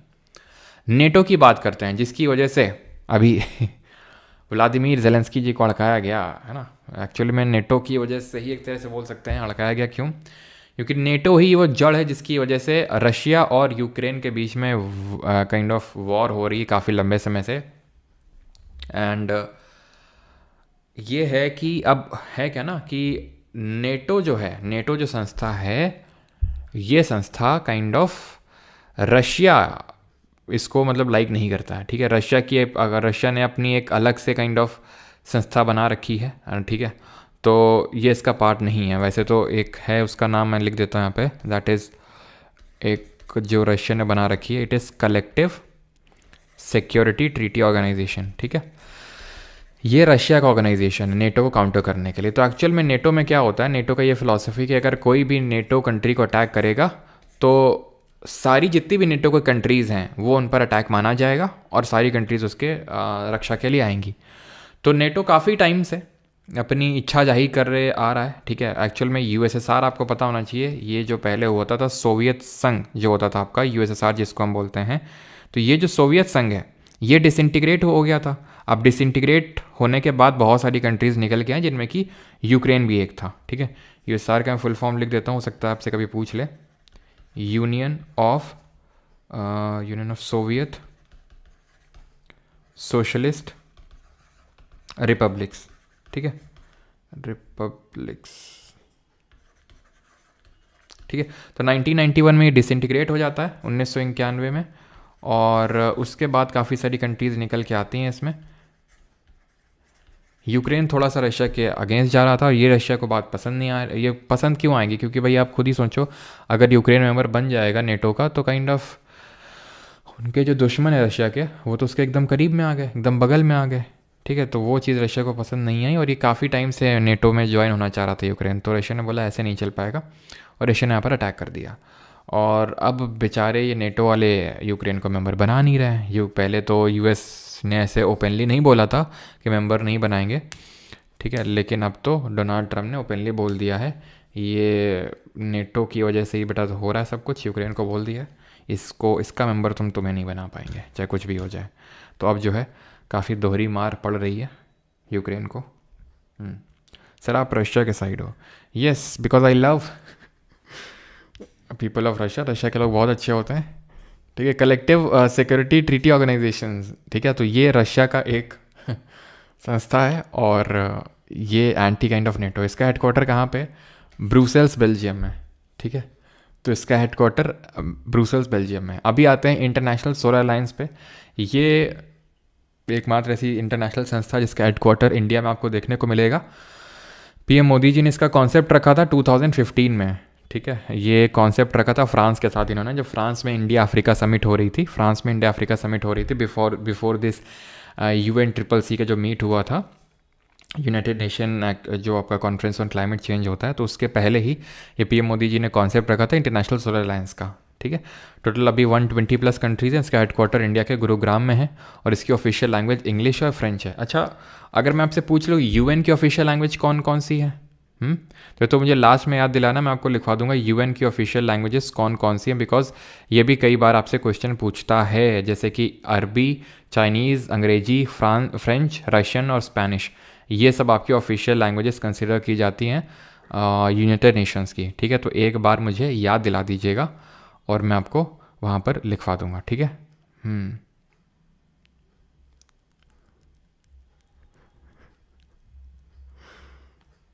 सर रशिया गया? नहीं यार, रशिया तो कभी नहीं गए। चलो भाई, G20 पे आते हैं, ग्रुप ऑफ 20 कंट्रीज़। तो नाउ 21 हो चुका है, बिकॉज आपको पता है कि G20 की मेंबरशिप अभी तो खैर ब्राज़ील के पास है, लेकिन इससे पहले इंडिया के पास थी। तो जब इंडिया के पास थी तो हमने अफ्रीकन यूनियन को भी पार्ट बना लिया था। तो इसमें है क्या, G20 का मतलब है ग्रुप ऑफ 20, ठीक है। तो इसमें 19 कंट्रीज़ हैं, एक यूरोपियन यूनियन है, तो ये 20 था G20, और अभी अफ्रीकन यूनियन भी इसका पार्ट बन चुका है जब इंडिया ने होस्ट किया था इसको तब, ठीक है। तो ये कंट्रीज़ हैं। अब इसको याद कैसे रखना है, पहली बात तो ये मेंबर कंट्रीज़ हैं, थोड़ा सा देख लीजिए, ठीक है। Argentina, Australia, Brazil, Canada, China, France, Germany, India, Indonesia, Italy, Japan, Mexico, Russia, South Korea, Saudi Arab, South Africa, तुर्की है, UK और US, ठीक है। तो ये सारी कंट्रीज़ हैं किसका पार्ट, ये सारी कंट्रीज़ हैं आपका G20 का पार्ट। इसी तरह हमारा होता है G7। एक्चुअल में ये पहले होता था G8, ठीक है। ये पहले होता था G8, ग्रुप ऑफ 8, लेकिन हुआ क्या, रशिया ने G7 को ज्वाइन किया था 1997 में, ज्वाइंड G7, तो ये G8 बन गया था, ठीक है। Group of 8 countries joined in 1997, ठीक है। लेकिन 2014 में क्या हुआ, रिमूव्ड या एग्जिटेड, कुछ भी आप बोल सकते हो, जो क्रीमिया रीजन है वहाँ पर रशिया ने एनेक्सेशन किया क्रीमिया रीजन पे, जिसकी वजह से हटा दिया गया रशिया, और रशिया ने बोला अब हमें भी नहीं रहना, निकलो, ठीक है। वही होता ना, अब तुम जाओ यहाँ से, तुम नहीं रहोगे यहाँ पे, तो भी बोलता है हमें भी नहीं रहना यहाँ पे, ठीक है, तो वैसा टाइप हुआ 2014 में। और G8 से वो फिर से G7 बन गया। G7 मतलब ग्रुप ऑफ 7। ये कंट्रीज़ हैं ग्रुप ऑफ 7 की। याद कैसे रखना है कि जो आपकी गुड फ्रेंड है, ठीक है, वो जूस पी रही है, तो आपकी जो गुड फ्रेंड है वो जूस पी रही है, तो ऐसे याद कर सकते हैं, Germany, France, Japan, USA, Italy, Canada और इंग्लैंड। ठीक है, तो ये कंट्रीज़ हैं। इस्टेब्लिश हुआ था 1973 में। 97 में पार्ट बनता है रशिया, तो ग्रुप ऑफ 8 हो जाता है, लेकिन 2014 में इसको रिमूव कर दिया गया था for an indefinite time period. Clear है? ठीक है, तो Germany, France, Japan, US, Italy और कनाडा एंड इंग्लैंड। ठीक है, देन अगर बात करेंगे तो आप एक चीज़ को ऑब्जर्व कर पा रहे होंगे, ये G20 कंट्रीज़ हैं। पूरा बड़ा सा जो पिक्चर आपकी जो पूरी स्क्रीन है वो G20 है। ठीक है, G8 है जिसमें कि रशिया था, अभी नहीं है। G7 है ये कंट्रीज़। तो इससे आपको क्या समझने को मिल रहा है गाइस? तो गाइस आपको ये समझने को मिल रहा है कि G7 जितनी भी कंट्रीज़ हैं, they are the part of the G20। G7 जितनी भी कंट्रीज हैं, they are the part of G20। तो G7 ये है, G8 है और G20 बड़ा सा है, सा पूरा बड़ा सा जो हमारा फुल स्क्रीन है। तो यानी कि G7 countries, all G7 countries are the part of G20। Interpol क्या होता है? तो इंटरनेशनल पुलिस इसको बोलते हैं। और अभी ये न्यूज़ पे भी था, क्यों न्यूज़ पे था जरा बताओ? इंटरनेशनल पुलिस क्यों न्यूज़ में था, जल्दी से बता दो ज़्यादा। ठीक है, तो इंटरपोल का हेडक्वार्टर कहाँ पे? इंटरपोल का हेडक्वार्टर लियोन में। ठीक है, लियोन जगह कहाँ पर पड़ती है? तो ये अपने फ्रांस में पड़ती है जगह, यहीं पर इसका हेडक्वार्टर है। अब इंटरपोल का काम क्या होता है कि जो भी भगोड़े होते हैं, यानी कि जैसे फॉर एग्जांपल कोई इंडिया से क्राइम करके भाग गया किसी दूसरी कंट्री में, तो जब दूसरी कंट्री में भाग गया तो फिर हम उसके लिए क्या करेंगे? हम इंटरपोल की सहायता लेंगे। अब हम का मतलब क्या हो गया? हम का मतलब हो गया हर कंट्री की कोई संस्था होती है, जैसे इंडिया से CBI है जो इसके साथ डायरेक्टली इंटरैक्ट करती है, सेंट्रल ब्यूरो ऑफ इन्वेस्टिगेशन। लेकिन अभी क्या किया गया है? अभी इंडियन मतलब हमारी गवर्नमेंट ने या फिर CBI ने या फिर मिनिस्ट्री ऑफ होम अफेयर्स ने भारत पोल करके एक पोर्टल बनाया है, जिसके तहत होगा क्या कि अब जैसे होता यह है कि फॉर एग्जांपल कोई स्टेट पुलिस है किसी की सर्च कर रही है, वो भाग गया विदेश में, या फिर कोई और डिपार्टमेंट है मान लेते हैं, तो पहले वो CBI को बताएगा, CBI इंटरपोल को बताएगा, देन इंटरपोल फिर CBI को बताएगा, CBI देन उसको बताएगा। अभी क्या है, ये पूरा जो गैप है उसको ब्रिज कर दिया गया है। ठीक है, ये लूप होल्स हटा दिए गए हैं और डायरेक्टली भारत पोल पोर्टल को डेवलप कर दिया गया है कि भाई जिसको भी अगर रिपोर्ट करना है, मान लो किसी स्टेट पुलिस को, मान लो इनकम टैक्स कोई चोरी करके फरार हो गया, तो उस केस में भारत पोल पोर्टल के तहत, ठीक है, जो पोर्टल है इसके तहत डायरेक्टली इंटरपोल्स के साथ कनेक्ट किया जा सकता है। इसमें डिफरेंट नोटिसेज होते हैं, डिफरेंट तरह के नोटिस होते हैं, जैसे कि आप यहाँ पर देख पा रहे होंगे। रेड नोटिस एकदम वांटेड पर्सन्स के लिए इशू किया जाता है, मिसिंग के लिए येलो, एडिशनल इन्फॉर्मेशन के लिए ब्लू, अनआइडेंटिफाइड बॉडीज़ के लिए ब्लैक, ग्रीन आपका वार्निंग के लिए, ऑरेंज आपका थ्रेट, इमिनेंट थ्रेट के लिए, और पर्पल नोटिस होता है मोडस ऑपरेंडी के लिए। सर सच बताना फंडामेंटल बॉय के बारे में किसको किसको पता है?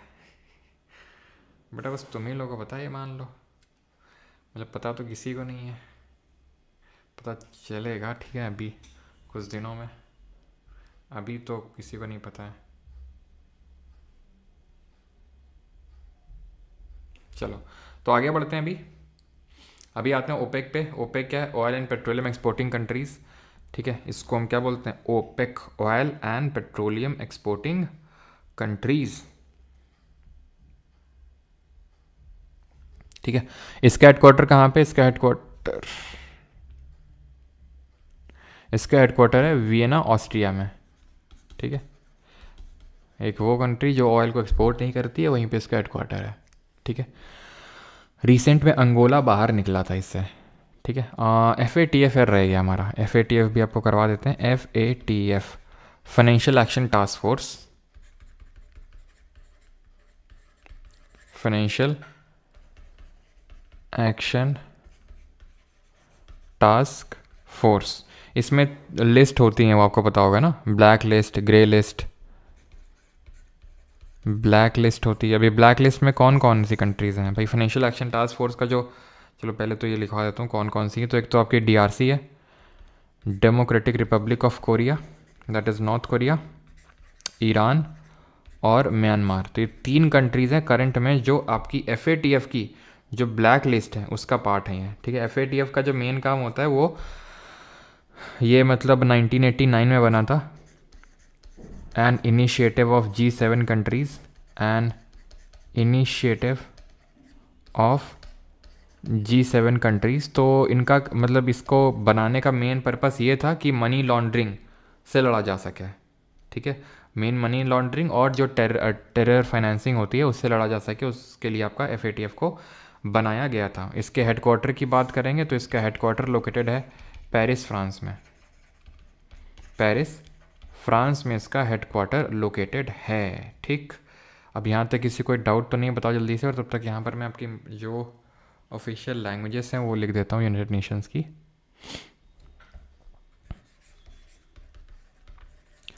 ऑफिशियल लैंग्वेजेस कौन कौन सी हैं लैंग्वेजेस? तो एक तो अरबिक है, चाइनीज़ है, इंग्लिश है, फ्रेंच है, रशियन लैंग्वेज, ठीक है, एंड स्पेनिश, ठीक है। तो ये ऑफिशियल लैंग्वेजेस हैं, ध्यान रखिएगा। इसमें जर्मन लैंग्वेज नहीं है इसमें, और हिंदी भी नहीं है। सर ये गैप फॉर NTPC यार कल से स्टार्ट हो जाएगी यार, इतना भी बड़ा गैप नहीं है, कल से रीस्टार्ट हो जाएगी। वही है फैट मैन और वो लिटिल बॉय पे थोड़ा सा काम चल रहा है इसी की वजह से। ओके, बाकी वीपो का हेडक्वार्टर पढ़ चुके हैं। Global innovation index is release by INSEAD release करता है। वर्ल्ड इकोनॉमिक फोरम का हेडक्वार्टर ध्यान रखिएगा कोलोनी स्विट्ज़रलैंड में, ऐसे याद कर लो कॉलोनी में, ठीक है, हो रही है वर्ल्ड इकोनॉमिक फोरम। जो टेबल, ये तो आपका स्पोर्ट्स में मिलेगा, ठीक है। टेबल टेनिस फेडरेशन आपका लौसाने स्विट्ज़रलैंड में है। वर्ल्ड फूड प्रोग्राम रोम, तो हमने एग्रीकल्चर वाला रोम इटली में देखा था। तो लोग एग्रीकल्चर के लिए इधर उधर रोम करते हैं और खाने के लिए इधर उधर रोम करते रहते हैं, तो रोम इटली में वर्ल्ड फूड प्रोग्राम का भी। Amnesty International is associated with human rights. और International bureau of weight and measures, ये सीवोज फ्रांस में है इसका हेडक्वार्टर। इंटरनेशनल जो आपका संस्था है किसकी, जो वेट्स के लिए है, ठीक है। तो यहाँ पर लेक्चर होता है ख़त्म। बाकी जिनको भी आपका recorded videos, quizzes and notes चाहिए तो वो बैच में एनरोल कर सकते हैं, ऐसा कोई इश्यूज़ नहीं है, ठीक है। क्लियर, आगे बढ़ते हैं। और यहाँ पे उसका नहीं है क्या, चलो लिखवा देता हूँ मैं यहाँ पे। ध्यान रखना ये ह्यूमन राइट से जो आपका एसोसिएटेड है एमनेस्टी इंटरनेशनल, इसका हेडक्वार्टर अगर पूछ लेगा तो ये लंदन में है, ठीक है। चलिए अभी क्वेश्चंस करते हैं एक और एक क्वेश्चंस की झड़ी लगा देते हैं। और आज काफ़ी दिनों बाद UPSC के क्वेश्चंस की घर वापसी हो रही है। तो पहला है which among the following countries is not a member of the NATO. तो नॉर्थ अटलांटिक ट्रीटी ऑर्गेनाइजेशन का मेंबर कंट्री कौन सा नहीं है सर? बुक रिगार्डिंग बुक, रुक जाओ अभी 3.0 के लिए काफ़ी लोग मुझसे पूछते रहते हैं यार, रुक जाओ अभी, ठीक है।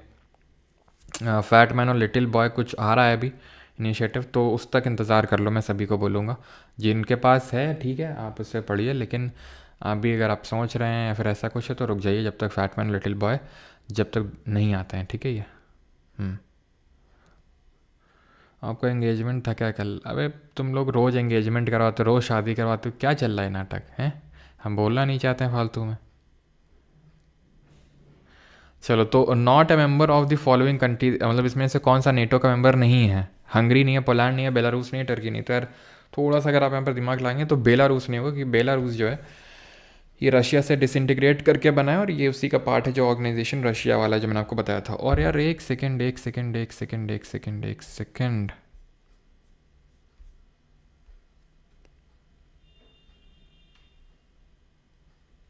ब्रिक्स तो यार रही गया,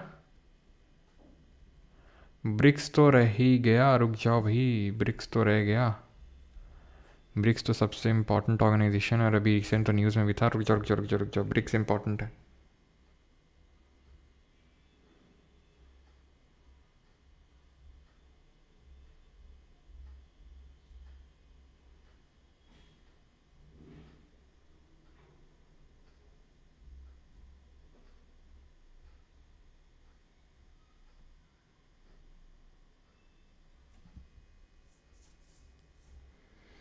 एक सेकेंड। तो ब्रिक्स जो है इसके बारे में क्वेश्चन बन सकता है। तो ब्रिक्स क्या है? ब्रिक्स एक एमर्जिंग कंट्रीज़ का एक संस्था है, ठीक है, जो ब्रिक्स है।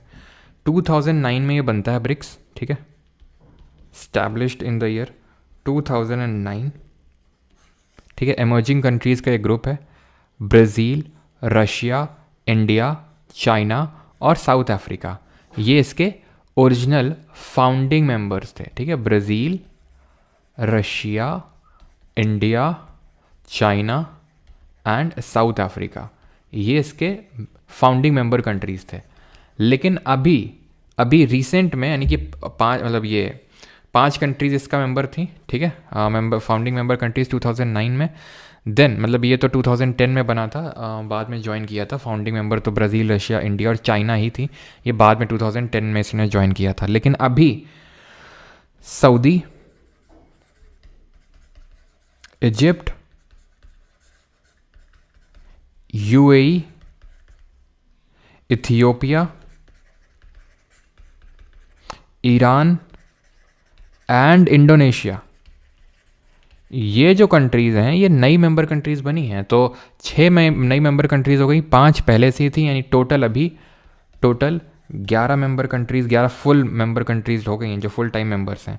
अर्जेंटीना को भी ऑफर दिया गया था, लेकिन अर्जेंटीना ने अभी ज्वाइन नहीं किया है। ब्रिक्स का एक खुद का बैंक है जिसका नाम है न्यू डेवलपमेंट बैंक। ठीक है, तो जो फाउंडिंग मेंबर कंट्रीज़ थी, यही इसके फाउंडिंग मेंबर इसकी भी है, न्यू डेवलपमेंट बैंक की। और न्यू डेवलपमेंट बैंक का जो हेड क्वार्टर है, ठीक है, इसका जो हेड क्वार्टर है, ऐसा ब्रिक्स का सच कोई परमानेंट हेड क्वार्टर नहीं। जैसे कि अगर मैं G20 की भी बात करूं, जो हमने G20 वगैरह देखा था ना, तो they have no permanent headquarter और kind of secretariat, no permanent secretariat headquarter, such कुछ नहीं होता इनका, ये ध्यान रखिएगा, सेक्रेटेरिएट। ठीक है, देन यहाँ पे अगर बात करेंगे तो हेडक्वार्टर एनडीबी का है, और वो कहाँ पर है, ये शंघाई में है। शंघाई कोऑपरेशन ऑर्गेनाइजेशन का हेडक्वार्टर कहाँ है, बीजिंग में है। तो ये ध्यान रखिएगा थोड़ा सा, क्लियर है इतनी चीज़। तो अब हम कर लेते हैं क्वेश्चंस।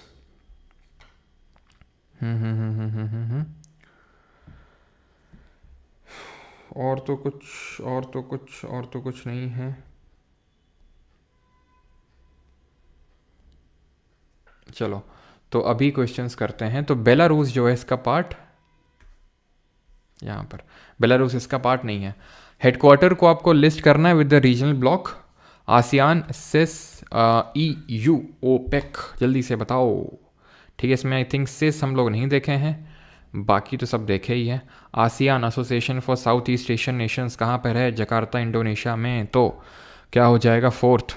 यूरोपियन यूनियन का देखे थे, कहाँ पर है, ब्रुसेल्स, बेल्जियम में, जहाँ नेटो का हेडक्वार्टर। ओपेक का कहाँ पर, oil and petroleum exporting countries का, वीना, ऑस्ट्रिया में है। तो बच गया कौन, मिन्स्क बच गया, जहाँ पर सेंटर फॉर जो इंटरनेट सिक्योरिटी उसका हेडक्वार्टर है। ठीक है, तो 4312 option number A.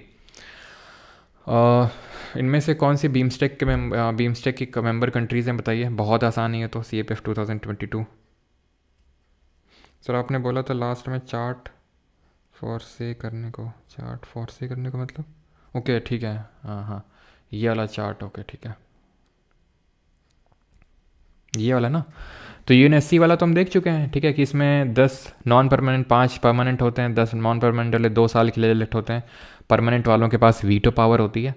Then UNGA के सारे हमने देख लिए थे। ठीक है, आई थिंक सारे हो गए ना, एक बार मैं देख लेता हूँ।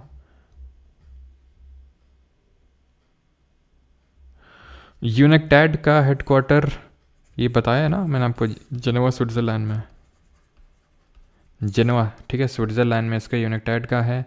UNEP देख चुके हैं, यूनाइटेड नेशन डेवलपमेंट प्रोग्राम, जो कि आपका ह्यूमन डेवलपमेंट इंडेक्स निकालता है, पता है ना आपको, UNDP।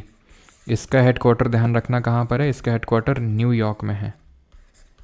ये आपका निकालता है जो जो आपका डेवलपमेंट इंडेक्स होता है उसको, ह्यूमन डेवलपमेंट इंडेक्स को। यूनिसेफ को देख चुके हैं, और यूनेस्को भी हो चुका है। UNFPA नहीं हुआ है ना, UNFPA का यूनाइटेड नेशन पॉपुलेशन फंड इसको बोलते हैं, UNFPA लिखते हैं, यूनाइटेड नेशन पॉपुलेशन फंड। इसका हेडक्वार्टर भी न्यूयॉर्क में ही है। UNDP का भी न्यूयॉर्क में है, और UNFPA का भी हेडक्वार्टर न्यूयॉर्क में है। ये भी देख चुके हैं। UNHCR वर्ल्ड फूड प्रोग्राम का तो रोम, इटली में है। ठीक है, देन इसमें तो ऐसा कुछ याद नहीं रखना है आपको, बाकी ट्रस्टीशिप काउंसिल शुरू में बता दिया था, ठीक है। तो ये इसका हेडक्वार्टर याद करना, यूनेक्टैड का जो आपका ट्रेड वाला है जेनेवा में है। यूएनडीपी और यूएनएफपी है जो पॉपुलेशन फंड वाला है, इन दोनों का हेडक्वार्टर न्यूयॉर्क में पड़ता है आपका, ठीक है। और यूएनएचसीआर का तो मैंने आई थिंक बता दिया था, वो जेनेवा में ही है, ठीक है। लिख देता हूँ यहाँ पे, यूएनएचसीआर का हेडक्वार्टर भी आपका जेनेवा स्विट्ज़रलैंड में। चलिए, तो अगला क्वेश्चन कहाँ पर, यहाँ पर। तो बांग्लादेश है, भूटान भी है, नेपाल भी, इंडिया भी, श्रीलंका भी है। तो आर दी मेंबर कंट्रीज़, तो ये सही हो जाएगा आपका। Myanmar is not a member country, ठीक है। एंड एक सेकेंड, मतलब सारी कंट्रीज़ का करना है क्या? मगर सारी कंट्रीज़, क्योंकि बांग्लादेश मेंबर है, भूटान मेंबर है, नेपाल भी, इंडिया भी, श्रीलंका भी और मालदीव्स भी है। यहाँ पर मालदीव्स नहीं है, मुझे लगा कि ठीक है 2-3-4 कंट्री से भी काम चलेगा, लेकिन ठीक है सारी कंट्रीज़ देखनी है, तो option number C. Indonesia is not a member, Myanmar is not a member, और ये सारी मेंबर्स तो हैं, लेकिन यहाँ पर मालदीव्स मिसिंग है। Which of the following is और are not an official language of the United Nations. अभी मैंने आपको बताया यूएन का इसमें से लैंग्वेज कौन सा नहीं है, बताओ।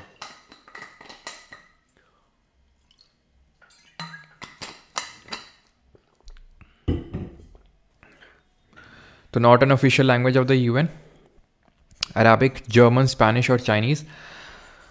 तो जर्मन नहीं है इसमें, दूसरा नहीं है, मतलब कौन सा नहीं है वही पूछा है, तो 2 ओनली हो जाएगा, बिकॉज बाकी सारी तो हैं।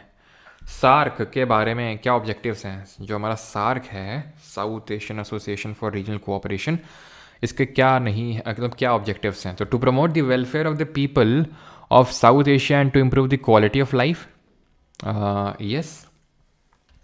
To promote strength and collective self-reliance among the countries of South Asia, German only, yes.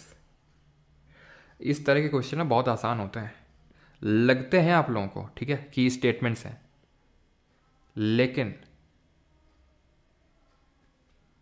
ज़्यादा कुछ होता नहीं, क्योंकि आप ये देखो बड़े ही अफर्मेटिव और बड़े ही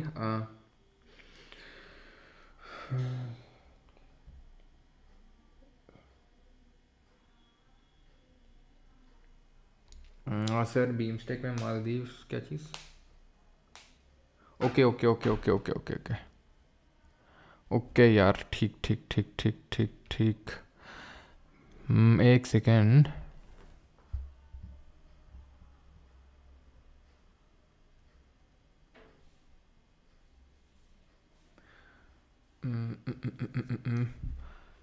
क्या इसका सी मतलब क्या होगा? ये मैंने क्या लगा इसमें? ओके ओके ठीक है यार, इसमें म्यांमार होगा। एक सेकेंड, ठीक है। मालदीव्स, भारी मिस्टेक हो गया यार, ठीक है, मैंने उल्टा बता दिया आई थिंक आपको। मालदीव्स इसमें नहीं है, म्यांमार है, ठीक है। तो मालदीव्स नहीं है, म्यांमार है। ऑप्शन नंबर बी यहाँ पर सही आंसर होगा, ठीक है, ध्यान रखिएगा। म्यांमार आपका आसियान में भी है और यहाँ पर भी है, यस, ठीक है। Maldives is not a member, ये मेंबर है आपका बांग्लादेश, ठीक है, इंडिया, म्यांमार, ठीक है, श्रीलंका, जो कि मैंने वहाँ पर लिखवाया भी था, मतलब लिखा भी था वहाँ पर, ठीक है, स्लाइड में, थाईलैंड और एनबी, नेपाल और भूटान, ठीक है, माय बैड। तो यहाँ पर आपका मालदीव्स नहीं है, म्यांमार होगा, ऑप्शन नंबर बी आंसर होगा, ठीक है। Maldives is not a member, और यहाँ पर इंडोनेशिया मेंबर नहीं है, तो म्यांमार आपका यहाँ पे भी है, एंड जो आसियान कंट्रीज़ हैं उसमें भी मेंबर कंट्री है। Maldives is not a member, ठीक। अगले पे आते हैं, तो यही होता है थोड़ा सा, ठीक है, कन्फ्यूजन एम में, और इसी तरह से थोड़ा सा ध्यान रखिएगा इसका। आगे बढ़ते हैं, तो ये आपका दूसरा भी होगा, तीसरा भी होगा, चौथा भी होगा, सारे सब के लिए काम करता है ऑप्शन नंबर सी। हाँ, तो ये बढ़िया क्वेश्चन है। Which of the following statement are correct about the composition of G20। तो G20 के कॉम्पोजिशन के बारे में कौन सा सही है? CAPF 2014 का क्वेश्चन है ये। All G7 countries are the member of G20, ये तो हमने देखा ही था, ये तो सही होगा, वो पूरा हमने देखा था, ये G7 then G8 and then पूरा G20, तो सारी G7 कंट्रीज, यानी कि पहला वाला तो सही होगा। और क्या पूछा है? करेक्ट ही पूछा है ना, करेक्ट, ठीक है। तो 1 तो होगा, तो ये दोनों ऑप्शन तो नहीं होंगे। अब 1 और 4 होगा या 1 2 3 होगा, यानी कि या तो ये होगा सही या ये दोनों सही होंगे, यानी 2 और 3 में अगर एक भी गलत हुआ तो आपका पहला ऑप्शन जाएगा और तीसरा सही होगा। All BRICS countries are members of G20। तो ब्रिक्स कंट्रीज़ की अगर देखें तो 2024 का ही है, यानी कि आपका Brazil, Russia, India, China, south Africa है, तो हैं, चलो। लेकिन जो अभी नई मेंबर कंट्रीज़ बनी, Saudi, Egypt, UAE, Ethiopia, Iran, Indonesia, तो ईरान तो मेंबर नहीं है G20 का। चलो ठीक है, आप ये नहीं पकड़ पाए। आप ये तो पकड़ सकते हो ना, all ASEAN countries are member of G20। तो आसियान में हमारे कितने सारे कंट्रीज आ रहे थे, ब्रूने, लाओस, कंबोडिया, थाईलैंड, वियतनाम, ये सारे कंट्रीज। तो एक्चुअल देखा जाए तो आसियान में, if I am not wrong, Indonesia he G20 का पार्ट है, बाकी तो कोई G20 का पार्ट ही नहीं है। ये ब्रूने वगैरह तो कहीं कहीं कहीं आपको नहीं दिखेंगे G20 में, तो ये तो होगा ही नहीं बिल्कुल, ठीक है। तो अगर आप इसको हटा दिए थे तो आपके पास ऑप्शन नंबर सी यहाँ पर बच जाएगा, ठीक है। यानी all G7 member countries are members of G20, and ये अपने आप सही हो गया कि all permanent members of the UNSC are members of G20। तो कितने परमानेंट मेंबर्स हैं जरा बताइए UNSC के। The headquarters of the Bay of Bengal Initiative for multi-sectoral technical and economic cooperation कहाँ पे लोकेटेड है? तो कहाँ पर है ये? BIMSTEC, which stand for this, और इसमें कौन कौन से आपका बांग्लादेश है, इंडिया है, और म्यांमार है, श्रीलंका है, थाईलैंड है, और आपका नेपाल और भूटान है, ठीक। तो कहाँ पर है? तो यानी इसमें भी ये भी कई बार पूछ लेता है कितनी मेंबर कंट्रीज हैं। 7 देश इसका हिस्सा हैं। बाकी इसमें कोलंबो नहीं, इसका हेडक्वार्टर कहाँ पर है? ढाका, बांग्लादेश में इसका हेडक्वार्टर है। ढाका बांग्लादेश में ही सार्क बना था, लेकिन सार्क हेडक्वार्टर काठमांडू नेपाल में है। Which of the following countries is not a founding member of the NDB, new development bank का फाउंडिंग मेंबर कौन नहीं है? इंडिया, चाइना, रशिया या फिर बांग्लादेश? तो हाँ, NDB का फाउंडिंग मेंबर कौन नहीं है? NDB क्या है? ब्रिक्स की बैंक है ये। अब ब्रिक्स में तो ये तीनों ही थे फाउंडिंग मेंबर, बांग्लादेश नहीं है, ठीक है। ऑप्शन नंबर डी सिंपल है एलिमिनेट करना।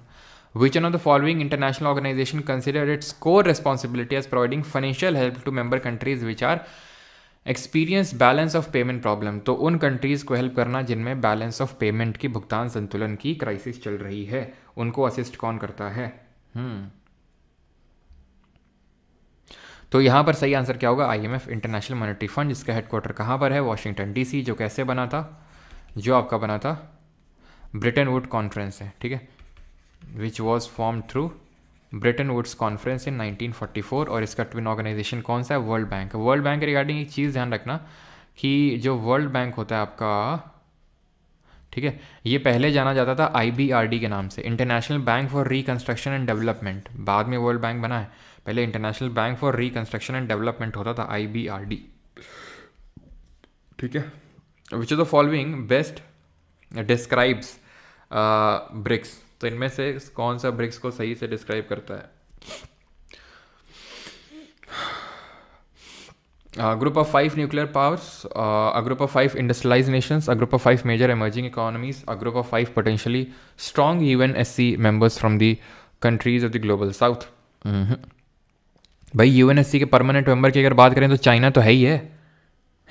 चाइना, ग्रुप ऑफ 5 पोटेंशियल, अभी इसमें क्या है कि भाई चौथा ऑप्शन ये बोल रहा है ये पोटेंशियल UNSC के परमानेंट मेंबर हैं, पोटेंशियल मेंबर्स, ठीक है। तो चाइना तो is already a member.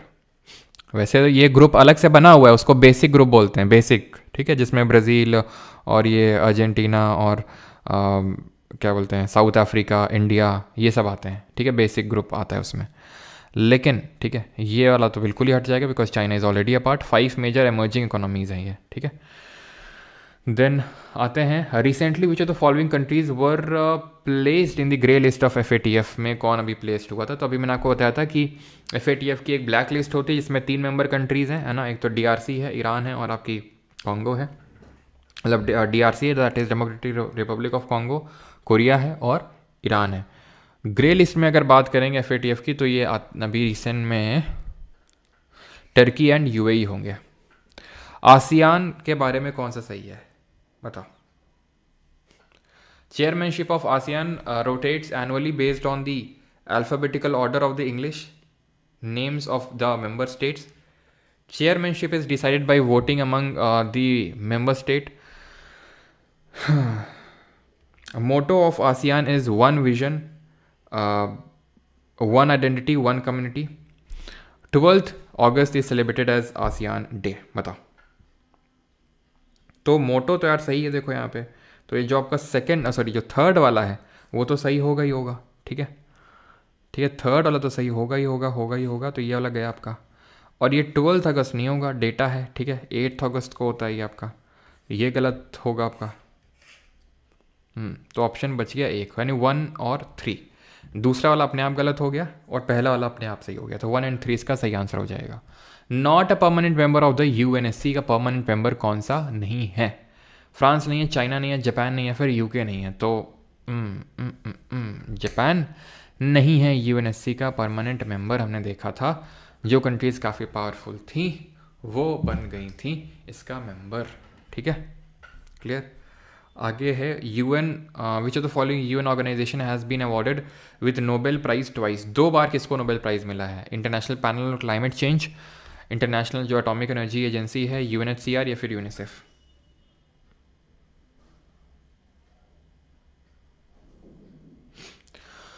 UNHCR हो जाएगा।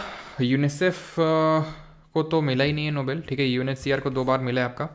1954 में मिला है, मैंने आपको लिखवाया भी था वहाँ पर। 1981 में वर्ल्ड फूड प्रोग्राम को भी रिसेंट मिला है 2020 में, और इंटरनेशनल लेबर ऑर्गेनाइजेशन को मिला है 1969 में। Consider the following statement about Shanghai cooperation organisation. SCO के बारे में स्टेटमेंट्स है। One of the goals of the SCO is to promote a new democratic, fair and rational international political and economic order. Iran is a permanent member of the SCO. Iran एक permanent member है SCO का। बताओ जल्दी से। Priyanka, Japan, हाँ Japan सबका सही है।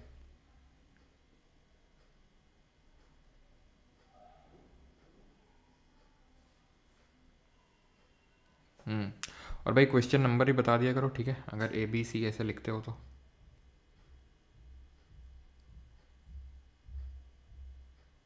चलो भाई, तो अभी हमने देखा था ईरान अभी सबसे रिसेंट मेंबर बना है। ठीक है, 2023 में ज्वाइन किया है और ये गोल भी है, तो option number C both 1 and 2। 19th, which of the following UN organisation has not been awarded Nobel prize. इनमें से किसको नोबेल नहीं मिला है? WFP, ILO, यूनेस्को या फिर UNHCR को? तो ये बड़ा आसान सा क्वेश्चन है, सीरियस 2024। यूनेस्को को नहीं मिला है। 21, बीमस्टेक के बारे में कौन सा सही नहीं है? बीमस्टेक के बारे में कौन सा सही नहीं है? It is a regional organisation comprising 8 member states, 1 2 3 4 5 6 7 7 है ना, 8 तो है ही नहीं, 7 मेंबर कंट्रीज़ हैं। ठीक है, नेपाल में हमारे मेंबर्स हैं बीमस्टेक का। ठीक है, came into being in 1997 through Bangkok declaration, सही है। ठीक है, बैंकॉक डिक्लेरेशन के थ्रू आया आपका ये। और it is a platform for inter regional cooperation between SAARC and ASEAN countries. ठीक है, क्लियर। आगे बढ़ें। इज़ और आर करेक्ट अबाउट G20 के बारे में कौन सा सही है? जल्दी से बताओ, पढ़ो। लैंग्वेज यार बता तो दिया है, कहाँ सो रहे हो? Arabic, Chinese, English, French, Russian, Spanish. क्या मतलब काम वाम करके कुछ निपटा विपटा के आ रहे हो क्या, कि भाई चलो भाई क्लास तो चली रही है, कुछ काम वाम करके आते हैं, अब तुमको होश आ रहा है कि सर वो बात बताई नहीं आपने? मतलब कहाँ सो रहे थे अभी तक?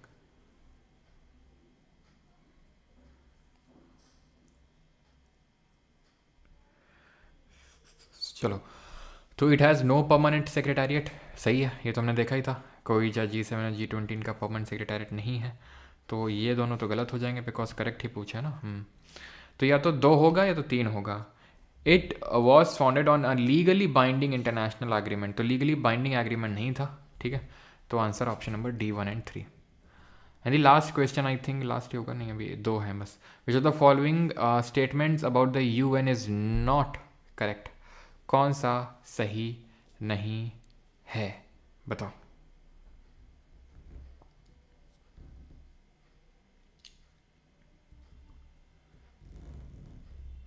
सर मेरा ऐप पे क्लास नहीं चल रहा है, क्या दिक्कत आ रहा है? हैं सर? कॉफ़ी क्लब आता नहीं यार। ठीक है, बता देंगे अभी। चलो, so all the main bodies of United Nations such as General Assembly, the Security Council, the Trusteeship Council was established with the founding of UN in 1945. Not correct पूछा है। UN systems comprise not only the main bodies but also the funds, ये तो सही होगा आपका। funds program specialized agency आती हैं। specialized agency of the UN systems are funded by both voluntary and assessed contributions. The programs and funds of the UN systems are financed only through assessed contributions. Only through assist contributions, ये गलत होगा आपका। ठीक है, which of the following is not in the world bank group. तो world bank group में कौन सा नहीं है? तो भैया जो वर्ल्ड बैंक होता है ना, तो उसके ग्रुप में काफ़ी सारी कंट्रीज़ आती हैं। जैसे कि फॉर एग्जांपल यहाँ पे मैं लिखता हूँ कौन कौन सी, कुछ तो यहाँ पर लिखी हुई हैं। जैसे कि जो ICSID है वो मेंबर होता है, मीगा भी मेंबर ग्रुप है इसका, है ना। IFC भी है बट ये IPFSD नहीं है। 5 ऑर्गेनाइजेशन होते हैं वर्ल्ड बैंक ग्रुप में, 5, 3 तो ये मैंने जो टिक करवाए वो हैं, और एक तो है आपका ये IBRD जो मैंने बताया था, जो मर्ज हो चुका है, international bank for reconstruction and development, ठीक है, चौथा ये हो गया। और IDA नहीं है ना यहाँ पे, एक IDA करके है, it is international development association, international development association. तो ये 5 ग्रुप्स हैं, मीगा, ICSID, IFC, IBRD और IDA। अच्छा ठीक है, सेकंड लास्ट क्वेश्चन है, which of the following statement about the non permanent member of the security council of the UN is और are correct. There total number is now 10 but was originally only 6। They are elected for a term of 2 years only. तो दूसरा वाला तो हमने पढ़ा ही है कि 2 साल के लिए नॉन परमानेंट मेंबर को इलेक्ट किया जाता है ना, जो 10 नॉन परमानेंट मेंबर है। बाकी पहला वाला भी सही है कि अभी तो 10 मेंबर होते हैं, लेकिन पहले 6 मेंबर हुआ करते थे सिर्फ UNSC का, जो क्या बोलते हैं, नॉन परमानेंट मेंबर होते हैं वो। विच of the following Nations is not a permanent member of G7 का परमानेंट मेंबर कौन नहीं है। G7 ग्रुप ऑफ 7, तो ये मेनली डेवलप्ड कंट्रीज हैं, इंडिया पार्ट नहीं है G7 का। हाँ जी, अभी आ जाओ SSC क्वेश्चंस पे। इसमें ज़्यादा क्वेश्चंस नहीं है, थोड़े से ही क्वेश्चंस हैं बस, ठीक है।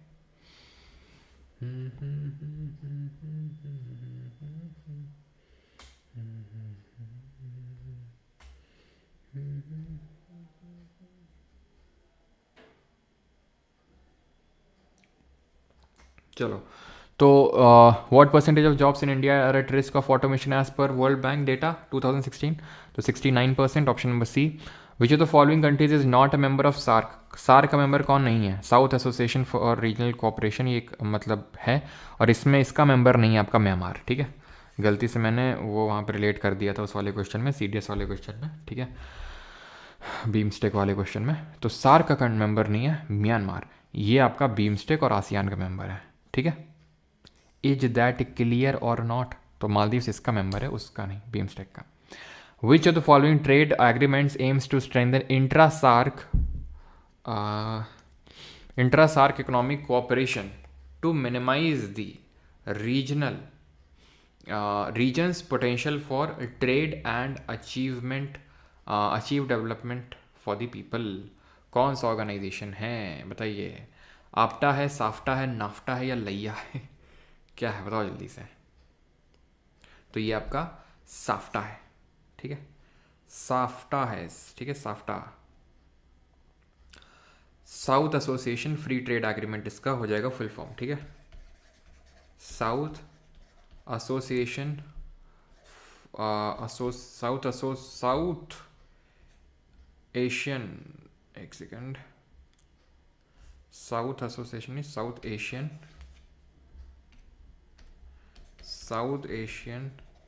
Free trade agreement, free trade agreement नहीं, एरिया होगा ये, ठीक है। चलो आगे बढ़ते हैं। How many countries are part of SAARC. SAARC की मेंबर कंट्रीज कितनी भैया, तो सार्क की मेंबर कंट्रीज हैं 8। कौन कौन सी हैं जल्दी से बताओ। तो 8 कंट्रीज हो जाएंगी, ठीक है। इसकी मेंबर इंडिया है, इंडिया में पहले पाकिस्तान था, बांग्लादेश था, पड़ोसी मुल्क अफ़गानिस्तान है अपना, मालदीव्स हो जाएगा, ठीक है, 3 2 5, नेपाल भूटान भी आ जाएंगे अपने भाग के जल्दी से, और श्रीलंका। श्रीलंका यार काफ़ी पहले क्रिकेट में अच्छा होता था, जब कुमार संकारा, दिलशान है ना, वेला जयवर्धने, वो कुलासेकरा, मेंडेस, मलिंगा। अब तो एकदम से साफ हो गई पूरी श्रीलंका की टीम, सारे प्लेयर एक साथ ही चले गए। कहाँ मतलब वर्ल्ड कप फाइनल खेला था 2011 में, और अब तो है ना।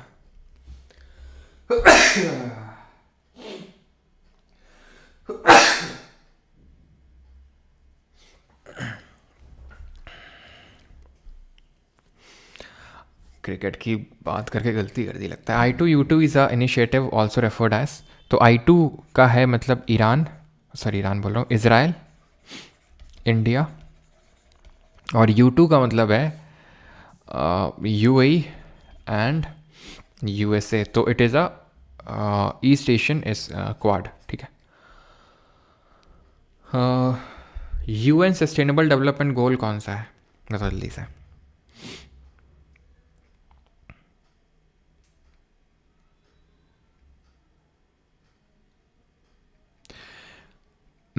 तो आपका सारे ही है, ठीक है। ये हम जब एनवायरनमेंट पढ़ेंगे तो वहाँ पर आपको याद कराऊंगा कि पहले में कौन सा है, दूसरे में कौन सा है, पूरे 17 के 17 हम देखेंगे, ठीक है। तो यहाँ पर ABCD होगा, ऑलराइट। I2 U2 में देखो यूरोपियन तो होने से रहा, वेस्ट एशियन करो यार, ठीक है, बिकॉज इसराइल तो वेस्ट, इसराइल और ये दोनों कंट्रीज़ तो वहीं का पार्ट है ना, इसराइल और UAE, ठीक है। तो वेस्ट एशियन स्क्वाड करो इसमें, वेस्ट एशियन क्वाड, ठीक है। ऑप्शन नंबर C आंसर होगा इसका। Which institution launched a list of 50 iconic Indian heritage textiles, किसने लॉन्च किया, तो ये यूनेस्को ने लॉन्च किया है। Dash was established in 1948 with 23 countries as global trade organisation, तो 23 कंट्री के साथ कौन स्टैब्लिश हुआ है, तो ये आपका GATT general agreement on trade on agreement on tariff and trade है ना, और इसी के बाद ही आपका बना था world trade organisation WTO। Waste हुई होगा भैया, अरे वेस्ट होगा, वेस्ट होगा।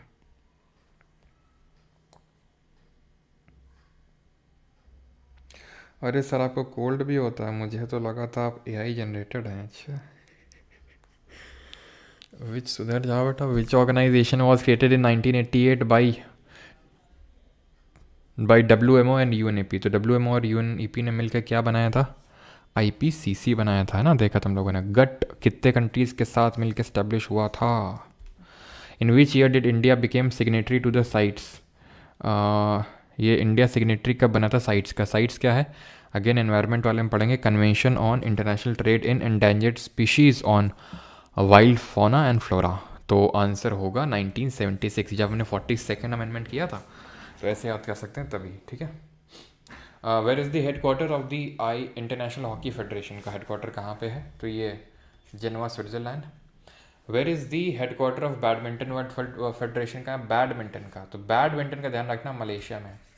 कुछ याद आया आपको, सुल्तान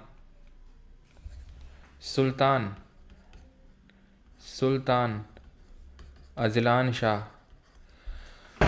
सुल्तान अजलान शाह और सुल्तान जौहर कब, किससे रिलेटेड है ये, कब बताओ। सुल्तान अजलान शाह और सुल्तान जौहर कब, जो मलेशिया में होते हैं, किससे रिलेटेड हैं, तो बेटा बैडमिंटन मत मार कर देना, इसमें ध्यान रखना है तो मलेशिया में, लेकिन हॉकी।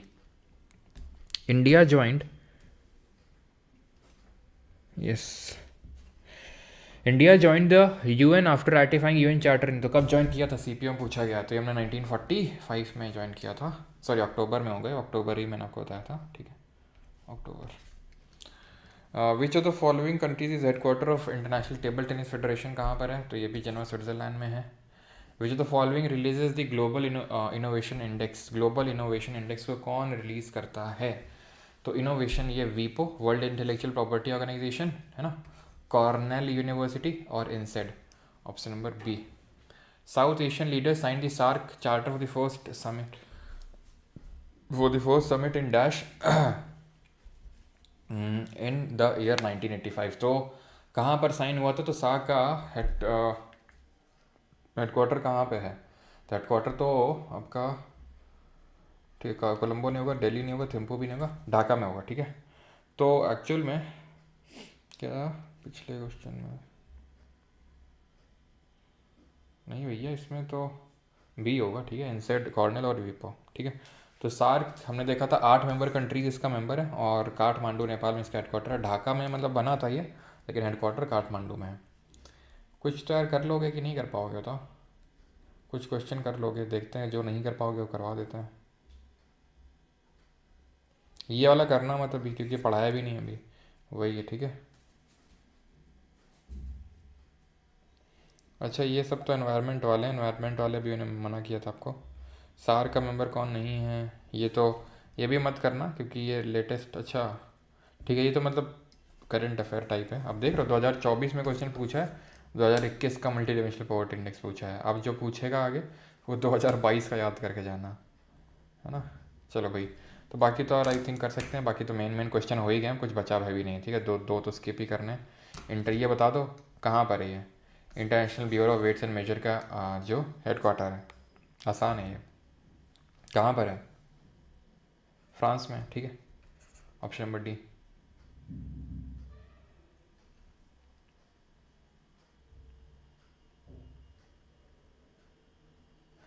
तो भाई अब आज का लेक्चर होता है यहाँ पर ख़त्म फाइनली।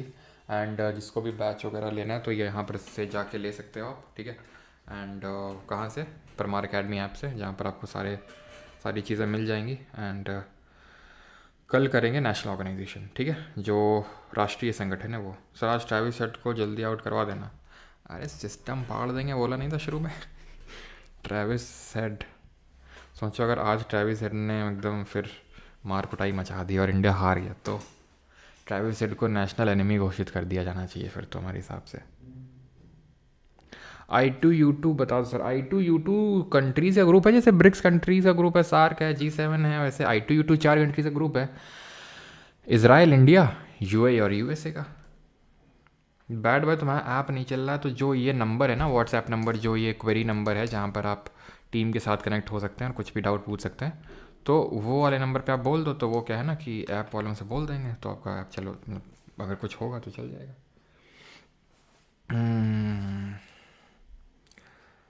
सर क्रिकेट खेलने चलोगे शाम को? मगर पहली बैटिंग मेरी। अच्छा, पहली बैटिंग तुम्हारी क्यों भैया?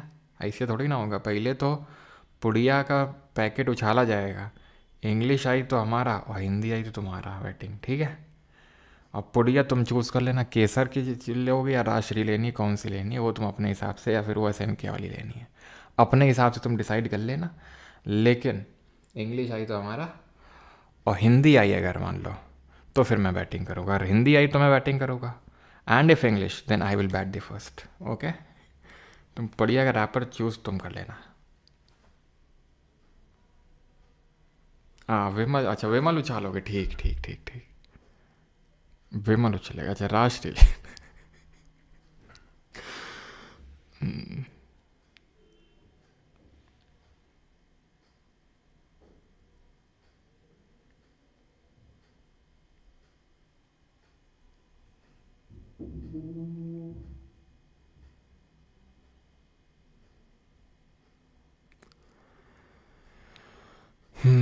आएगा, जल्दी आएगा, है ना। ट्रैविस हेड बाहर हो गया मतलब।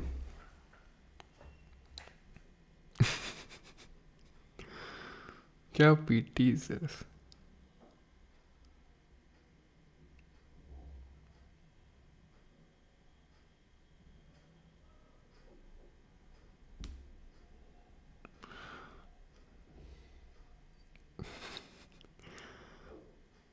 चलिए भाई, थैंक यू, धन्यवाद सभी को। मिलते हैं कल with the national organisation. Sir champions trophy का चैम्पियन कौन बनेगा? ये तो यार 9 जून को हम बताएंगे, अभी तो नहीं बता पाएंगे। हाँ, अविनाश बेटा सुधर जाओ, है ना। चलो भाई, थैंक यू, धन्यवाद सभी को, मिलते हैं कल।